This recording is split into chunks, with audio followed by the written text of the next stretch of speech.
السلام علیکم ورحمۃ اللہ وبرکاتہ۔ ناظرین و سامعین، آج آل انڈیا مسلم پرسنل لا بورڈ اور جمعیت علماء ہند نے ایک متفقہ میٹنگ کی ہے، جس کی رپورٹ میں آپ تمام حضرات کے بیچ حاضر کر رہا ہوں۔ آپ سے درخواست ہے کہ ویڈیو کے نیچے سبسکرائب والے آپشن پر کلک کر کے اس چینل کو سبسکرائب ضرور کر لیجئے گا۔ اس طرح کی تمام تازہ ترین اپڈیٹس آپ کو بر وقت ملا کرے گی۔ مولانا ارشد مدنی نے کہا کہ وقف پر حکومت جو ترمیمی بل لے کر آئی ہے، اس سے ہمارے مذہب اور اوقاف پر ضرب پڑتی ہے۔ اس بل سے ہماری اقتدار اور ہمارے اصول متاثر ہوتے ہیں، اس لیے ہمیں اس کے خلاف احتجاج کرنے کا حق ہے۔ انہوں نے کہا کہ ابھی جو پارلیمانی الیکشن ہوا، اس میں تقریروں میں اسلام اور مسلمانوں پر مسلسل چوٹ کی جاتی رہی تاکہ ہندو مسلمان کے درمیان نفرت پیدا کر کے الیکشن جیت لیا جائے، مگر یہ تجربہ ناکام رہا۔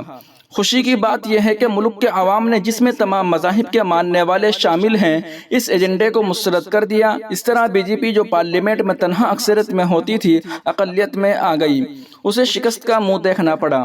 مولانا ارشد مدنی نے زور دے کر کہا کہ ہم آج سے نہیں، پچھلے تقریباً 1300 برس سے برادران وطن کے رہن سہن میں شریک رہے ہیں، مگر افسوس اوپر بیٹھے ہوئے ایک شخص کو یہ بات پسند نہیں ہے۔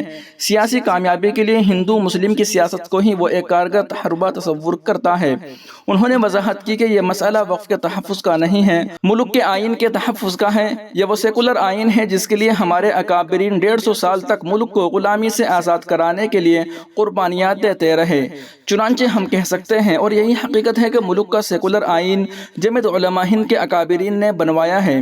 اس کے دستاویزی ثبوت ہمارے پاس موجود ہیں۔ انہوں نے آگے کہا کہ آزادی سے قبل ہی ہمارے اکابرین نے اس وقت کی کانگریس قیادت سے اس بات کا عہد لیا تھا کہ آزادی کے بعد ملک کا آئین سیکولر ہوگا۔ چنانچہ آزادی کے بعد جو آئین مرتب ہوا، اس میں ملک کی تمام مذہبی اقلیتوں کو مذہبی آزادی ہی فراہم نہیں کی گئی، بلکہ دوسرے کئی اہم اختیارات بھی دیے گئے ہیں۔ مولانا ارشد مدنی نے کہا کہ موجودہ حکومت آئین میں شامل ان دفعات کی مخالفت ہے جس میں اقلیتوں کے مذہبی مقامات، عمارتوں، قبرستان، امام باڑوں اور اسکولوں کو تحفظ کی ضمانت دی گئی ہے۔ چنانچہ یہ ترمیمی بل آئین کی نہ صرف بالادستی کو ختم کرتا ہے، بلکہ اس میں کی گئی ترمیمات کے ذریعے حکومت وقف کو مسلمانوں کے ہاتھوں سے چھین لینا چاہتی ہے۔ اس لیے ہم اس کے خطرناک نظریے کی پوری شدت کے ساتھ مخالفت کرتے ہیں۔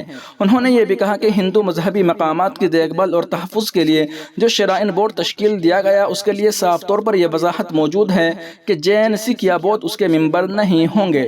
انہوں نے سوال کیا کہ اگر جین، سکھ اور بدھ شرائن بورڈ کے ممبر نہیں ہو سکتے، تو وقف بورڈ میں غیر مسلموں کی نامزدگی اور تقرری کو کس طرح درست ٹھہرایا جا سکتا ہے، جبکہ جین اور بدھ ہندو مذہب سے الگ نہیں سمجھا جاتا، بلکہ انہیں ایک الگ فرقہ تصور کیا جاتا ہے۔ چنانچہ اگر شرائن بورڈ میں ہندو ہوتے ہوئے بھی ایک فرقہ ہونے کی بنیاد پر ان کی شراکت نہیں ہو سکتی، تو وقف بورڈوں میں غیر مسلموں کی نامزدگی اور تقرری کو لازمی کیوں کیا جا رہا ہے؟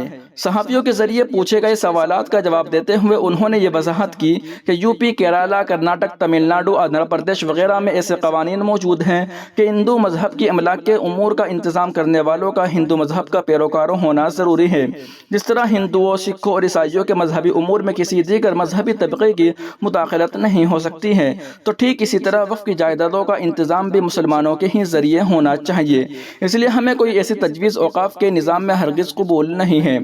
مولانا ارشد مدنی نے کہا کہ اس سے صاف ظاہر ہے کہ حکومت کی نیت میں کھوٹ ہے، اور اس بل کے ذریعے اس کا مقصد کام کاج میں شفافیت لانا اور مسلم طبقے کو فائدہ پہنچانا نہیں، بلکہ مسلمانوں کو ان کی وقف جائیدادوں سے محروم کر دینے کے ساتھ ساتھ وقف جائیدادوں پر سے مسلمانوں کے دعوے کو کمزور بنا دینا ہے۔ یہی نہیں، بل میں کی جانے والی ترمیمات کی آڑ لے کر کوئی بھی شخص کسی مسجد، قبرستان، امام باڑہ، عمارت اور اراضی کی وقف حیثیت پر سوالیہ نشان لگا سکتا ہے۔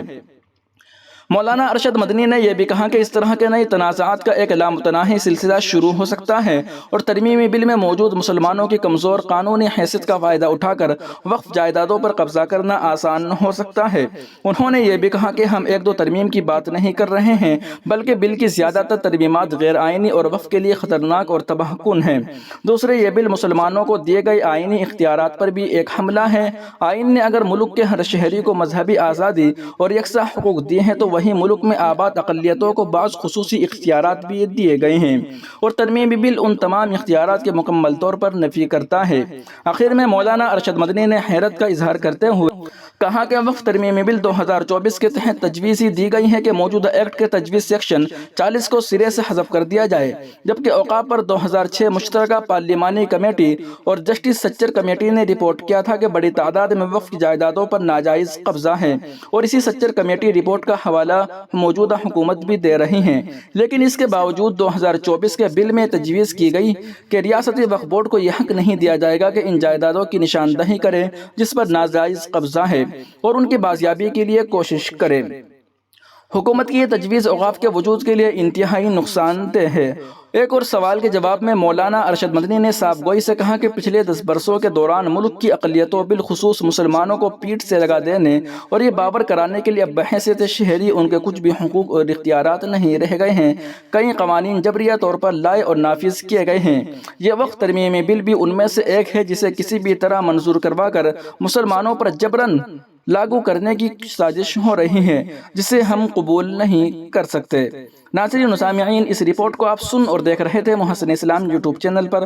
تمام تازہ ترین اپڈیٹ حاصل کرنے کے لیے بھی ویڈیو کے نیچے سبسکرائب والے آپشن پر کلک کر کے اس چینل کو سبسکرائب ضرور کر لیجئے گا، اور اس ویڈیو کو اپنے تمام دوست و احباب کے پاس شیئر ضرور فرما دیجئے گا۔ السلام علیکم ورحمۃ اللہ وبرکاتہ۔